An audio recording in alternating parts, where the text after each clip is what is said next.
இதில் நம்ம என்ன பார்க்க போகிறோம் அப்படின்னா பார்ட் 2 பார்க்க போகிறோம்.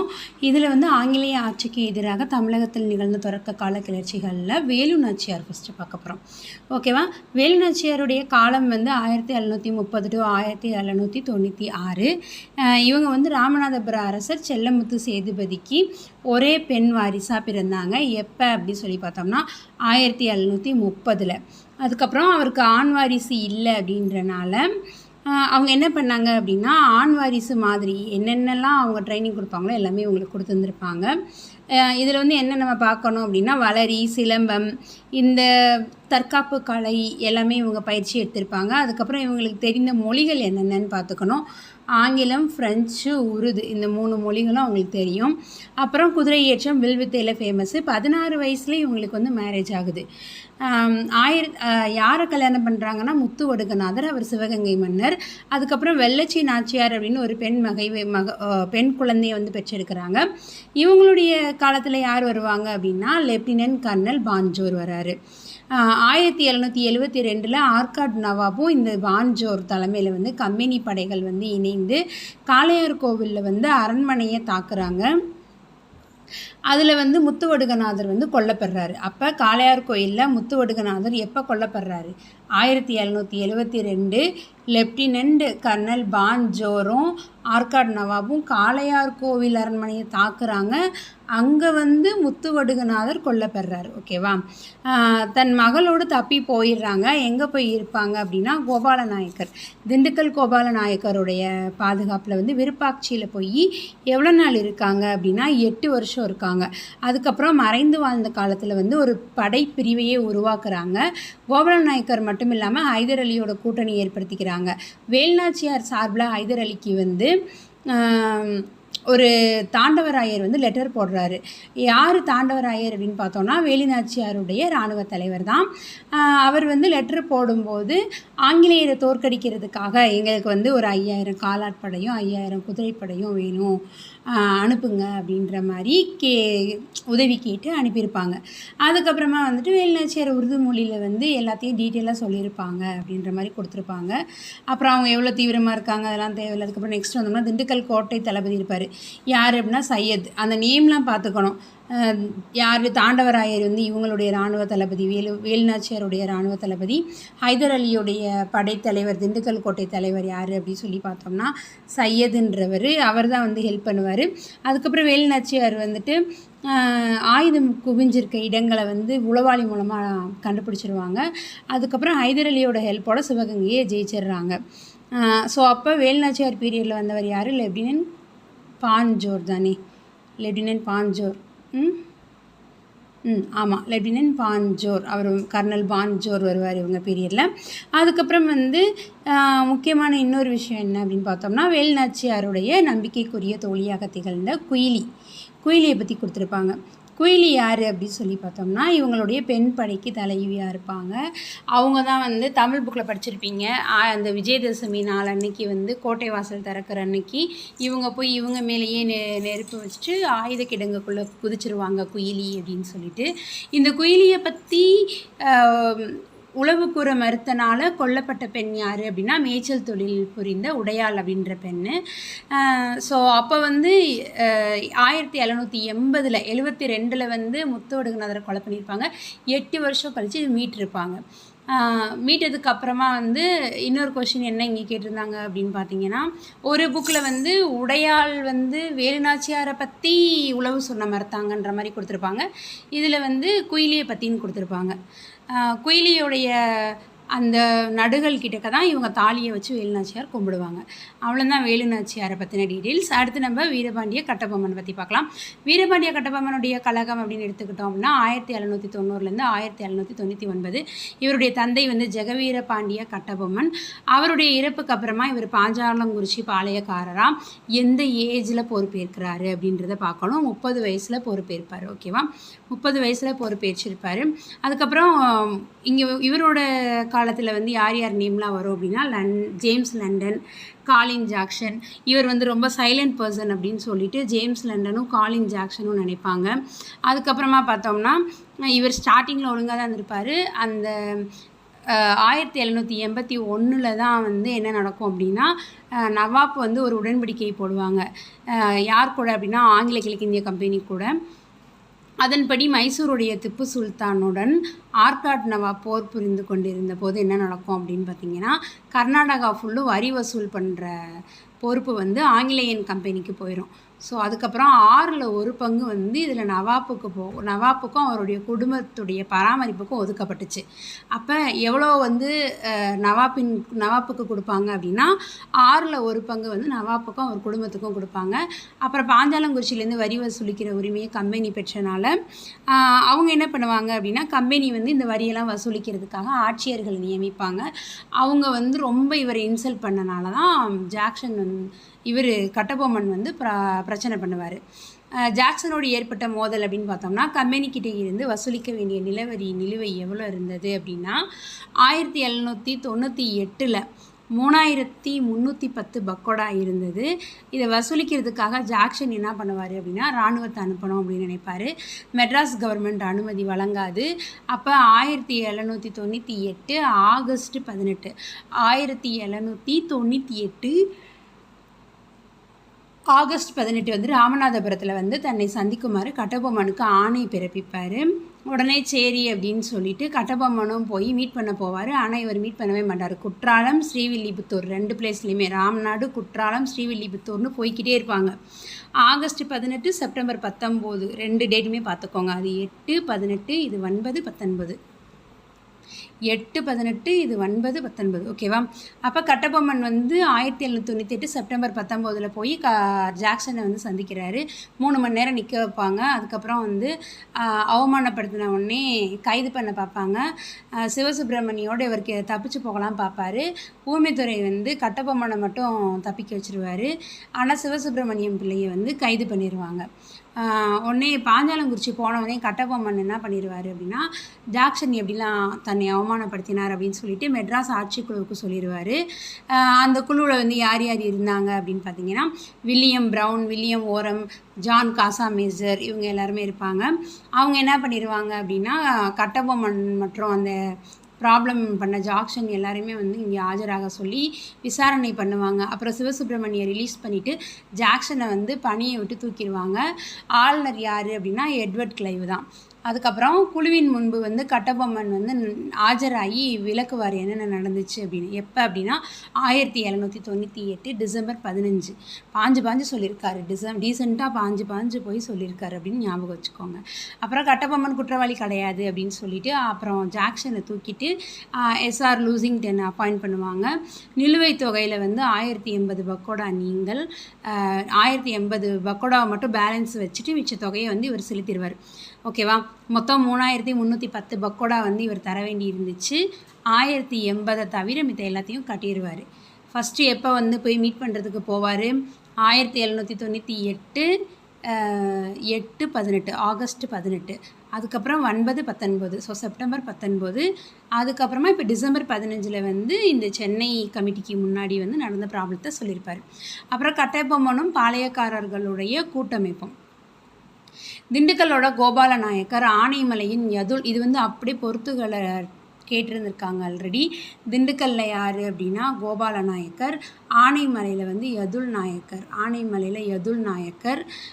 அதுக்கப்புறம் வந்து அருகாமையில் இருந்த பாளையங்களாம் தென்னிந்திய கூட்டமைப்பை வந்து சிவகங்கையுடைய மருதுபாண்டியர் ஏற்படுத்தியிருப்பாங்க. யார் ஹெட்டு?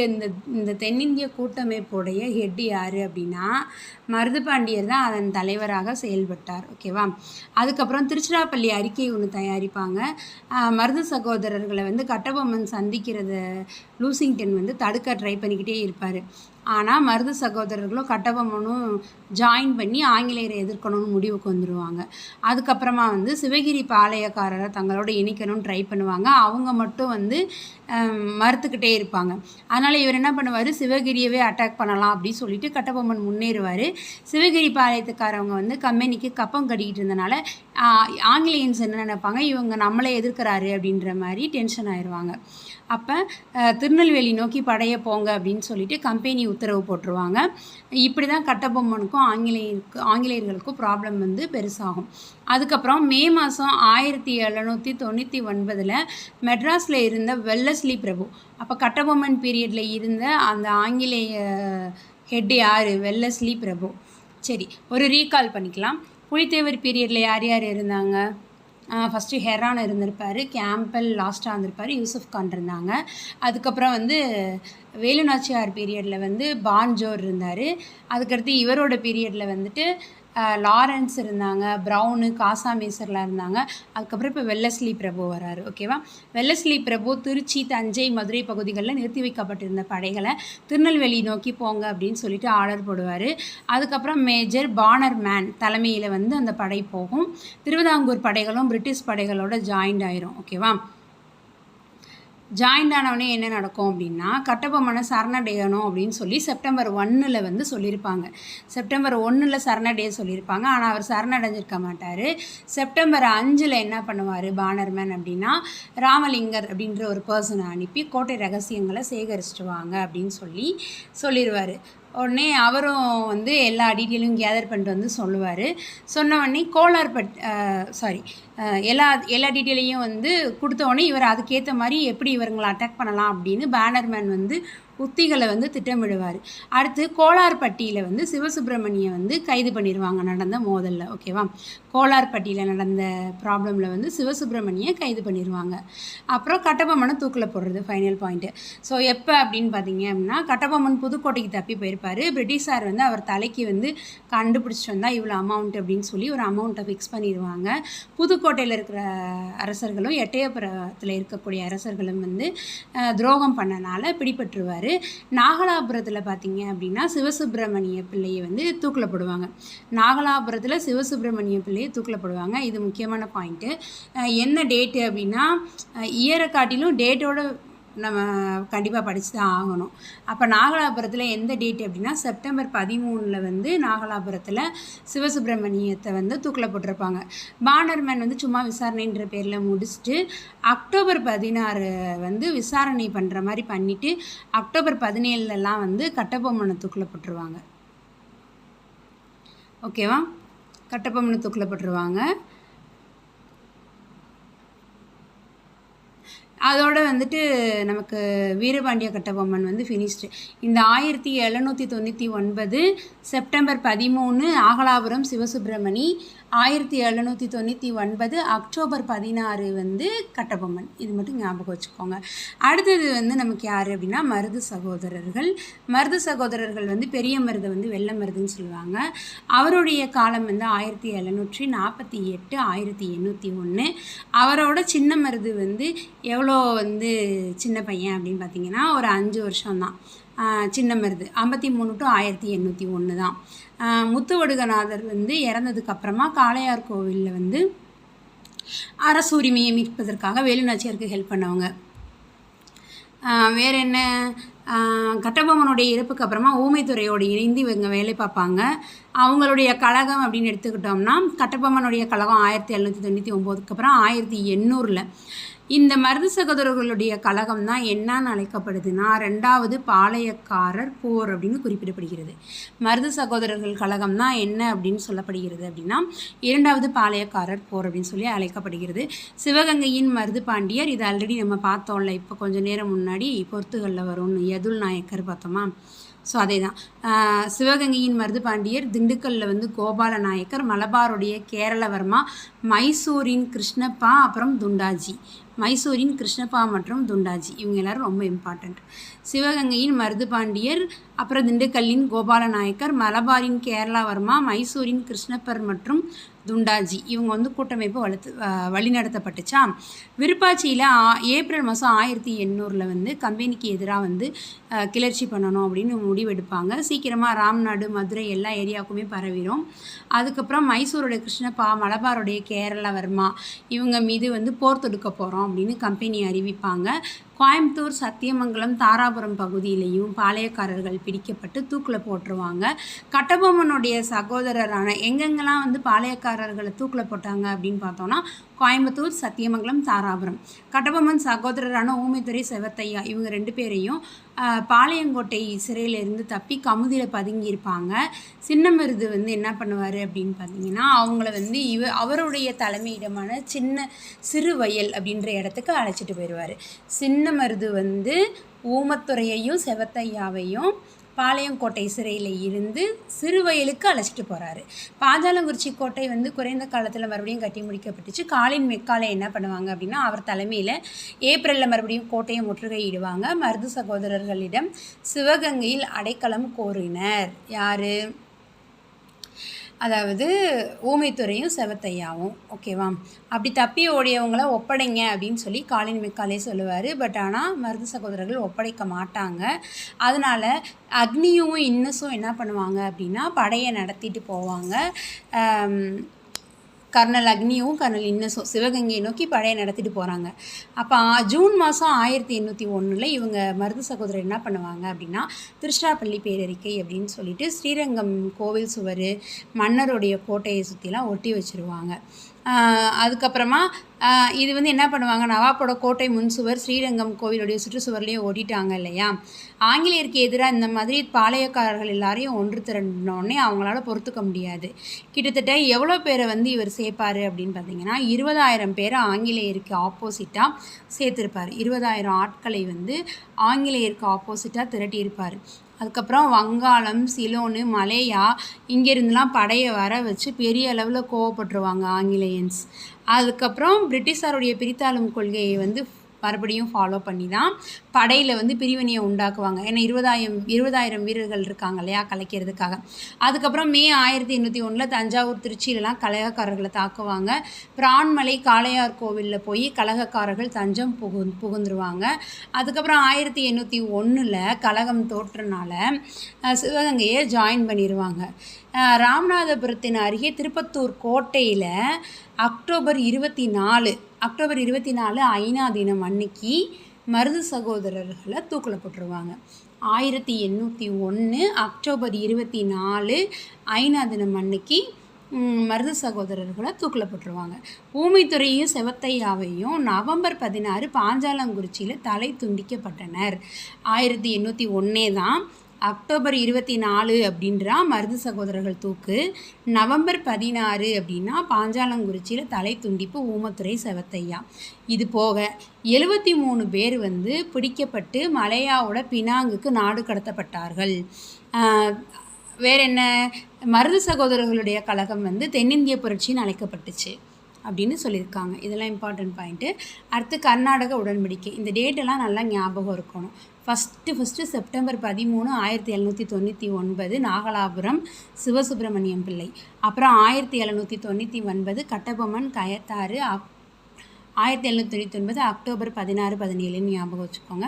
அதுக்கடுத்து அக்டோபர் 24 1801 மருது சகோதரர்கள். நவம்பர் 16 1801 வந்து ஊமத்துரை, செவத்தையா. நெக்ஸ்ட் கர்நாடக உடன்படிக்கை 1801. 1799 மற்றும் 1801 வந்து பாளையக்காரர்களுடைய கலகம் அடக்கப்பட்ட உடனே இந்த பாளையக்காரர் முடிவை வந்து கர்நாடக உடன்படிக்கையின்படி முடிச்சு வச்சுருவாங்க. பாளையக்காரர் முறையவே என்ன டேட்டு அப்படின்னு பார்த்தோம்னா 1801 ஜூலை 31. 1801 ஜூலை 31. இந்த ஜூலை 31 தான் இன்னொரு இன்சிடெண்ட்டும் வரும். என்னன்னு பார்த்தீங்கன்னா, தீரன் சின்னமலையை வந்து தூக்கில் போட்டிருப்பாங்க சங்ககிரி கோட்டையோட உச்சியில். ஓகேவா? 1801 ஜூலை 31 பாளையக்காரர் முறை முடிவுக்கு வந்துடும்.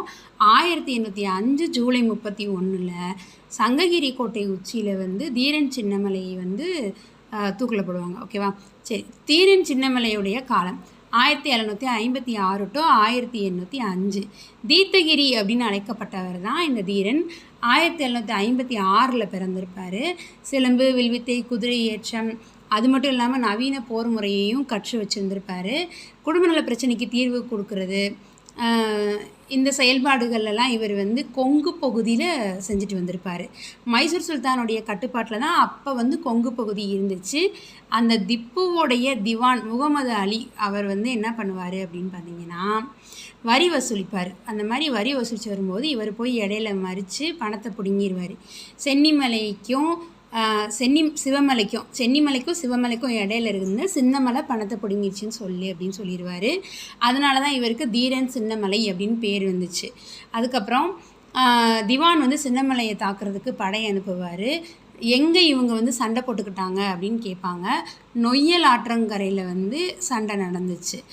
திப்புவோட இறந்ததுக்கு அப்புறமா ஒரு கோட்டையை எழுப்பின தீரன் சின்னமலை அந்த இடத்த விட்டு போகாமல் அங்கேயே சண்டை போட்டனால அந்த இடத்துக்கு பேர் ஓடாநிலை. அதே மாதிரி இங்கே வந்து அவங்க ஃபைட் பண்ண இடத்துக்கு பேர் நொய்யல் ஆற்றங்கரை.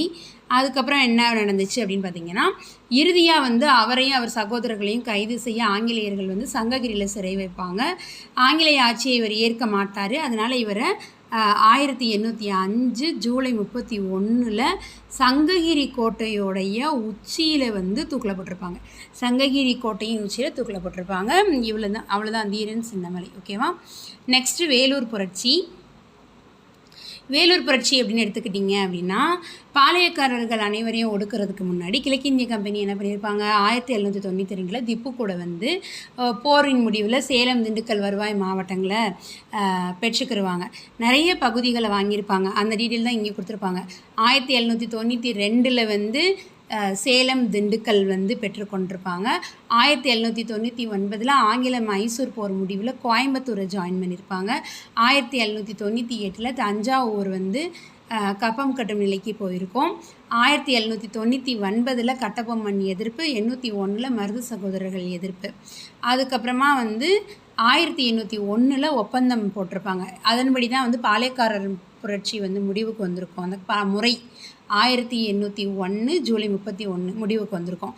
அதன்படி என்ன சொல்கிறாங்க அப்படின்னா, ஆற்காடு நவாப் வந்து வட ஆற்காடு, தென்னார்காடு, திருச்சி, மதுரை, திருநெல்வேலி ஆகிய மாவட்டங்களை நிர்வகிக்கும் அதிகாரத்தோடு ஒப்படைச்சிடணும் அப்படின்னு சொல்லி ஒப்பந்தம் அக்ரிமெண்ட் போட்டு முடிச்சிடுறாங்க. அதுக்கப்புறமா என்ன நடக்கும் அப்படின்னா, கொஞ்சம் கொஞ்சமாக சிற்றரசர்கள், நிலச்சுவாந்தார்கள் இவங்க எல்லாமே வந்து அரசுக்கு எதிராக குட்டி குட்டியாக திட்டம் போட்டு அங்கங்கே ப்ராப்ளம் நடந்துக்கிட்டே இருக்கும். அந்த மாதிரி தான் 1806 வந்து ஒரு புரட்சி வரும். அது வந்து வேலூர் புரட்சி. என்ன நடக்கும் அப்படின்னா, சிப்பாயாக இருப்பாங்க, சேல்ரி கம்மியாக இருக்கும், பதவி உயர்வு எதுவுமே கொடுக்க மாட்டாங்க. அதுக்கப்புறம் வந்து சமய நம்பிக்கைகளை வந்து ரொம்ப கம்மியாக மதிப்பிடுற மாதிரி ஆங்கிலேயன் கவர்மெண்ட் வந்து நடந்துக்குவாங்க. இது எல்லாமே வந்து அப்புறம் மேக்சிமம் வேளாண்மையில் இருந்தவங்க தான் வீரர்களை வேற போயிருப்பாங்க. ரொம்ப சிரமமாக இருக்கும். ஸோ இந்த குத்தகை முறை இதுலேயுமே நியாயமாக இருக்காது. பஞ்சம் நிறைய ஏற்படும் 1805. அதில் சிப்பாயின் குடும்பம் வந்து நிறைய நெருக்கடி அனுபவிப்பாங்க. இது எல்லாமே இந்த புரட்சிக்கு ஒரு முக்கியமான காரணமாக பார்க்கப்படுது. அதுக்கப்புறம் என்ன அப்படின்னு பார்த்தோம்னா, திப்புவோட மகன்களும் வந்து வேலூர் கோட்டையில் தான் சிறை வைக்கப்பட்டிருப்பாங்க. அது வந்து இவங்களுக்கு பிடிக்காது. மெயினாக என்ன அப்படின்னு பார்த்தீங்கன்னா, சர் ஜான் கிரடாக் அவர் வந்து ஒரு விதிமுறை கொண்டு வருவார். அதுதான் முக்கியமான காரணமாக இருக்கும். அதில் என்ன அப்படின்னு பார்த்தீங்கன்னா, யூனிஃபார்மில் வந்து ஜாதி அடையாளங்களையோ காதணியோ அணியக்கூடாது. தாடையை வந்து நல்லா சேவ் பண்ணிக்கணும், மீசையை ஒரே மாதிரி வச்சுருக்கணும், ஒரு புதிய தலைப்பாகை வந்து அணியணும் அப்படின்னு சொல்லியிருப்பார். அந்த தலைப்பாகையில் வந்து விலங்கு தோலால் செஞ்ச லட்சணை இருக்கும். அந்த தலைப்பாகையை அணிகிறதுல நிறைய பேருக்கு உடன்பாடு இருக்காது. இருந்தாலும் ஆங்கிலேயன் கவர்மெண்ட் அதை கண்டுக்க மாட்டாங்க. இதுதான் முக்கிய காரணம். அப்போ யார் முக்கியமான ஆள், சர் ஜான் கிரடாக்குடைய தலைப்பாகை. ஓகேவா? என்னைக்கு எந்த டேட்டில் வந்துட்டு வேலூர் புரட்சி நடந்துச்சு அப்படின்னா, ஜூலை 10 1806 ஜூலை 10 1806 ஜூலை 10 நடக்கும். 23ஆம் படைப்பிரிவை சேர்ந்த சிப்பாய்கள் வந்து துப்பாக்கியோடைய முழக்கத்தோட புரட்சியில் இறங்குவாங்க. ஃபஸ்ட்டு யாரை வந்து பலி அப்படின்னு பார்த்தீங்கன்னா, கர்னல் ஃபேன்கோட். முதல்ல என்ன பண்ணிட்டாங்க, முதல் மற்றும் 23 1 மற்றும் 23 படைப்பிரிவை சேர்ந்த சிப்பாய்கள் வந்து முழக்கத்தோடு இறங்குறாங்க. இறங்கின உடனே ஃபஸ்ட்டு ஃபேனில் தூக்கி தொங்க விட்டுறாங்க அப்படின்னு ஞாபகிச்சுக்கோங்க. ஃபேனில் கோட்டு போட்டவரை கொண்டுட்டாங்க. ஃபஸ்ட்டு வந்து கர்னல் வேன்கோட். அப்புறம் 23ஆம் படைப்பிரிவை சேர்ந்த கர்னல் மீகாரஸ். அவரையும் கொன்றுறாங்க. அதுக்கப்புறமா கோட்டையை கடந்து போயிட்டுருக்காரு ஆம்ஸ்ட்ராங்கு. முழக்கத்தை கேட்குறாரு. கேட்டுட்டு என்ன நடக்குது அப்படின்னு கேட்குறதுக்குள்ளே அவரும் வந்து இறந்துடுறாரு. கிட்டத்தட்ட 12 பேர் 12க்கு அதிகமான அதிகாரிகள் வந்து 1 ஹவருக்குள்ளே கொண்டுடுறாங்க. அதுக்கு முக்கியமாக யார் யார் அப்படின்னு பார்த்தோம்னா லெஃப்டினன்ட் எல்லி, லெஃப்டினன்ட்டு பாப்ஹாம், லெஃப்டினன்ட் எல்லியும் லெஃப்டினன்ட் பாப்ஹாமும். அதுக்கப்புறம் ஜில்லஸ்பின்னு கொடுங்கோன்மைன்னு சொல்கிறாங்க. ஜில்லஸ்பி வந்து குதிரைப்படை தளபதி. ஓகேவா? அவருக்கு யார் இன்ஃபர்மேஷன் கொடுக்குறாங்க அப்படின்னா மேஜர் கூட்ஸ் வந்து கோட்டைக்கு வெளியே இருக்கார். அவர் வந்து குதிரைப்படை தளபதியாக இருந்தால் ஜில்லஸ்பிக்கு தகவல் கொடுக்குறாரு. யங்கோட தலைமையில் காலைல 9 o'clockலாம் ஃபைட் ஸ்டார்ட் ஆகிடுது. புரட்சிக்காரர்கள் வந்து பதே ஹைதரை புதிய மன்னன் அப்படின்னு சொல்லிட்டு அறிவித்து புலிக்கொடியை வந்து மைசூர் சுல்தானோட புலிக்கொடியை வந்து வேலூர் கோட்டையில் ஏற்றிடுறாங்க. ஜில்லஸ்பி என்ன பண்ணுறாரு, கடுமையாக வீரர்களை வந்து கொண்டு ஒடுக்குறாரு. கிட்டத்தட்ட கோட்டையில் மட்டும் 800 பேர் வந்து பிணமாக இருந்தாங்க அப்படின்னு சொல்லி பதிவு இருக்குது. திருச்சி வேலூரில் 600 வீரர்கள் விசாரணையை எதிர்நோக்கி ஜெயிலையும் போட்டுறாங்க. 800 பேர் வந்து பிணமாக கிடந்தாங்கன்னு சொல்கிறாங்க. 600 பேர் வந்து ஜெயிலில் வந்து விசாரணைக்காக அடைக்கப்பட்டிருந்தாங்கன்னு சொல்கிறாங்க.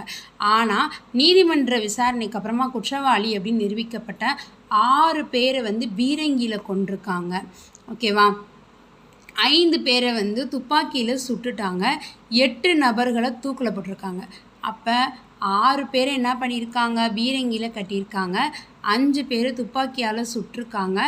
8 பேரை வந்து என்ன பண்ணியிருக்காங்க அப்படின்னா தூக்கில் போட்டிருக்காங்க. சரியா? தூக்கில் போட்டு கொண்டுட்டாங்க. திப்புவின் மகன்களை வந்து கல்கத்தாவுக்கு கல்கத்தாவுக்கு அனுப்பிடுவாங்க. கலவரத்தை வந்து திறமையாக அடக்கிட்டாரு அப்படின்றதுக்காக ஜில்லஸ்பிக்கு மட்டும் 7000 பக்கோடா கொடுத்து அனுப்பியிருப்பாங்க. தளபதி கிரடாக்கு அப்புறம் வந்து மித்தவங்களுக்கு வந்து உதவித்தொகை கொடுத்துருப்பாங்க. சரியா? தளபதி கிரடாக்கு, அக்னியும் வில்லியம் பெண்டிங் இவங்க தான் வந்து புரட்சிக்கு காரணம்னு சொல்லி பணி நீக்கம் பண்ணியிருப்பாங்க. கிரடாக்கு, அக்னியும் வில்லியம் பெண்டிங்கை வந்து பணி நீக்கம் பண்ணியிருப்பாங்க. இவர் மிஸ்டர் ஜில்லஸ்பிக்கு மட்டும் 7000 பக்கோடா கொடுத்துருப்பாங்க. அதுக்கப்புறம் புரட்சியை பற்றிய மதிப்பீடு அப்படின்னு சொல்லியிருப்பாங்க. 23ஆம் படைப்பிரிவில் 2வது பட்டாளத்தை சேர்ந்த 2 சுபேதார், ஷேக் ஆடம், ஷேக் ஹமீது, அதுக்கப்புறம் வந்துட்டு ஜமேதார் ஷேக் ஹுசைன். 1ஆம் படைப்பிரிவை சேர்ந்த 1ஆம் பட்டாளத்தை சேர்ந்த 2 சுபேதார், ஜமேதார், ஷேக் காசிம். இவங்கெல்லாம் சிறப்பாக இருந்தாங்க அப்படின்றது தெரியுது அப்படின்னு சொல்லியிருப்பாங்க. அதுக்கப்புறம் 57ஆம் ஆண்டு புரட்சி வரும். 1806ஆம் ஆண்டு புரட்சி வந்து வேலூர் கோட்டையோடு முடியலை. எந்தெந்த பகுதிகளாம் பரவி இருந்தது அப்படின்னு பார்த்தோம்னா பெல்லாரி, வாலஜாபாத்து, ஹைதராபாத்து, பெங்களூர், நந்திதுர்க்கம், சங்கரி துர்க்கம். இந்த பிளேஸ்லாம் முக்கியம். பெல்லாரி, வாலஜாபாத்து, ஹைதராபாத்து, பெங்களூர், நந்திதுர்க்கம், சங்கரி துர்க்கம் இந்த இடங்களுக்கும் பரவச்சு சொல்கிறாங்க. இதோடு இந்த லெசன் முடிஞ்சிருச்சு. புக் பேக் மட்டும் பார்த்துட்டிங்க அப்படின்னா லெசன் ஃபினிஷ்ட் ஆயிரும். ஓகே. கிழக்கிந்திய கம்பெனியின் நாடு பிடிக்கும் ஆசையை எதிர்த்து நின்ற முதல் பாளையக்காரர் யார்னா புலித்தேவர். சந்தா சாஹிப்பின் 3 முகவர்களோடு நெருங்கிய நட்பினை ஏற்படுத்தி கொண்டவர் யார் அப்படின்னு சொல்லி பார்த்தோம்னாலும் புலித்தேவர் தான். சிவசுப்பிரமணியா வந்து எங்கே தூக்கிலிடப்பட்டார்னா நாகலாபுரம். என்ன டேட்டில் வந்து அவரை தூக்கில் போட்டிருப்பாங்க அப்படின்னு சொல்லி பார்த்தோம் அப்படின்னா 1799 செப்டம்பர் 13. ஓகேவா? செப்டம்பர் 13. திருச்சிராப்பள்ளி சுதந்திர பிரகடனத்தை வெளியிட்டவர் யாருன்னா மருது சகோதரர்கள். திருச்சிராப்பள்ளி இது வந்து மருது சகோதரர்கள். வேலூர் புரட்சி எப்போது வெடித்தது அப்படின்னா 1806 ஜூலை 10. வேலூர் கோட்டையில் புதிய இராணுவ விதிமுறைகள் அறிமுகப்படுத்த காரணமாயிருந்த தலைமை தளபதி வந்து சர் ஜான் கிரடாக்கு. வேலூர் புரட்சிக்கு பின் திப்பு சுல்தானின் மகன்கள் எங்கே அனுப்பப்பட்டார்கள்? கல்கத்தா. நெக்ஸ்ட் வந்துட்டு கோடிட்டேடம். பாளையக்காரர் முறை தமிழகத்தில் யாரால் அறிமுகப்படுத்தப்பட்டுச்சு? தமிழகத்துலன்னு கேட்டிருக்காங்க. 1529 விஸ்வநாத நாயக்கர். வேலு நாச்சியாரும் அவரது மகளும் 8 ஆண்டுகளாக யார் பாதுகாப்பில் இருந்தாங்க அப்படின்னா கோபால நாயக்கர், திண்டுக்கல். கட்டபொம்மனை சரணடைய கோரும் தகவலை தெரிவிக்க பாணர்மன் யாரை அனுப்பினார்? ராமலிங்கர். கட்டபொம்மன் எந்த இடத்துல தூக்கிலிடப்பட்டார் அப்படின்னா கயத்தாறு. அதுக்கப்புறம் மருது சகோதரர்களுடைய புரட்சி வந்து பிரிட்டிஷ் குறிப்புகளில் 2வது பாளையக்காரர் போர்னு வகைப்படுத்தப்பட்டுள்ளது. புரட்சிக்காரர்களால் வேலூர் கோட்டையின் புதிய சுல்தானாக அறிவிக்கப்பட்டவர் வந்து பதே ஹைதர். அடுத்து சரியான கூற்றை தேர்வு செய்யவும். பாளையக்காரர் முறை காகதிய பேரரசின் நடைமுறையில் இருந்தது. சரி. கான் சாஹிப்பின் இறப்பிற்கு பின் பூலித்தேவர் நெற்கட்டும் சேவலை 1764 மீண்டும் கைப்பற்றினார். கரெக்டு. கம்பெனி நிர்வாகத்திற்கு தகவல் அளிக்காமல் பாளையக்காரர்களோடு பேச்சுவார்த்தையில் ஈடுபட்டதால் யூசுப் கான் துரோகி என குற்றம் சாட்டப்பட்டு 1764 தூக்கிலிடப்பட்டார். கரெக்ட். ஒண்டி வீரன் கட்டபொம்மனின் படைப்பிரிவுகளில் ஒன்றை தலைமையேற்று வழிநடத்தினார்ன்றது தவறு. ஏன்னா அவர் பூலித்தேவரின் படைப்பிரிவுகளில் ஒன்றை தலைமையேற்று வழிநடத்தினார்.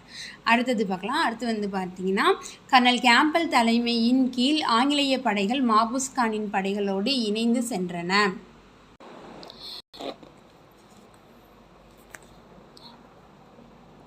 கர்னல் ஹெரான் வரணும் இல்லையா? அப்போ அது தப்பாக இருக்குது. கர்னல் ஹெரான் தலைமையின் கீழ் ஆங்கிலேய படைகள் மாபூஸ் கான் படைகளோடு இணைந்து சென்றனன்னு வரணும். அதனால் இது தவறாக இருக்குது. இந்த கர்னல் கேம்பல் வராது, கர்னல் ஹெரான் வரணும். அடுத்து காளையார் கோவில் போரில் முத்துவடுகநாதர் கொல்லப்பட்ட பின் வேலு நாச்சியார் மீண்டும் அரியணையை பெறுவதற்கு மருது சகோதரர்கள் துணை புரிந்தனர். கரெக்டு. திண்டுக்கல் கூட்டமைப்புக்கு கோபால நாயக்கர் தலைமையேற்று வழிநடத்தினார்ன்றது கரெக்டு. அதுக்கப்புறம் காரன்வாலிஸ் வராது, வெல்லஸ்லி பிரபு வரும். மே 1799 கம்பெனி படைகளை திருநெல்வேலி நோக்கி செல்ல உத்தரவிட்டார் அப்படின்றதுல வெல்லஸ்லி பிரபு வரணும். அதனால் அது தவறு. அடுத்தது பாருங்கள். பூலித்தேவர் ஹைதர் அலி மற்றும் பிரெஞ்சுக்காரர்களின் உதவியை பெற முயன்றார். சரி. மராத்தியர்களோடு ஏற்கனவே தொடர் போர்களில் ஈடுபட்டு கொண்டிருந்ததால் ஹைதர் அலியால் பூலித்தேவருக்கு உதவ முடியாமல் போனது அப்படின்றது சரி. ரெண்டுமே சரி. கூற்றை விளக்குகிறது. ஓகேவா?